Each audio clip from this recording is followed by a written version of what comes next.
Shri M Jayachandran, ആ ആശംസകൾ താങ്കൾ നേരത്തെ തന്നെ നൽകിയിട്ടുണ്ട്. AK ഷാനിമും ഒക്കെ ആശംസകൾ നൽകിയിട്ടുണ്ട്. പക്ഷേ ഈ പറഞ്ഞ പ്രതിസന്ധികൾ ഇപ്പോൾ നിങ്ങൾ പറഞ്ഞതൊക്കെ അത്ര എളുപ്പമാണ് കാര്യങ്ങൾ എന്ന് പറയാൻ സാധിക്കുമോ? അതെ, എനിക്ക് 1 മിനിറ്റ് ഉള്ളെങ്കിൽ ആ 1 മിനിറ്റിൽ ഈ മറ്റൊരു കാര്യം പറയാൻ എനിക്ക് സമയം തരണം. കാരണം റജിന് രണ്ടാമത്തെ പ്രാവശ്യമാണ് പ്രതിപക്ഷത്തെ കടന്നാക്രമിക്കാൻ ഈ ചർച്ചയിൽ 2 സന്ദർഭങ്ങൾ ഉപയോഗപ്പെടുത്തുന്നത്. അപ്പൊ അതുകൊണ്ടൊന്നും പറയാതിരിക്കാൻ നിവൃത്തിയില്ല.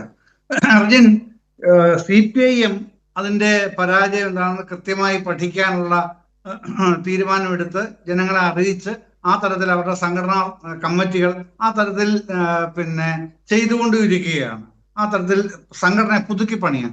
പക്ഷെ നിങ്ങളോട് എനിക്കൊരു കാര്യം ചോദിക്കാനുള്ളത്, UPA 2014 പരാജയപ്പെട്ടു.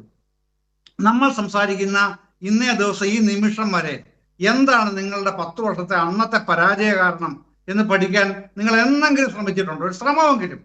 CPM അത് പഠിക്കാൻ തീരുമാനിച്ചിട്ട് ജനങ്ങളോട് അറിയിക്കുകയും ചെയ്തു. പക്ഷെ നിങ്ങളുടെ മൻമോഹൻ സിംഗിന്റെ 2004 മുതൽ 2014 വരെയുള്ള കാലയളവിലെ 10 വർഷത്തെ ഭരണം എന്തുകൊണ്ട് പരാജയപ്പെട്ടു, എങ്ങനെ മോദി വിജയിച്ചു എന്ന് നിങ്ങൾ ഒരു നിമിഷമെങ്കിലും ചിന്തിക്കാൻ തയ്യാറായിട്ടുണ്ടോ? ഇല്ലല്ലോ. അങ്ങനത്തെ ഒരു പാർട്ടിയാണ് കേരളത്തിൽ പരാജയം ഉണ്ടായപ്പോ അതിനെ പർവ്വതീകരിച്ചുകൊണ്ട് വരുന്നത് എന്നുള്ളത് മറക്കരുത്.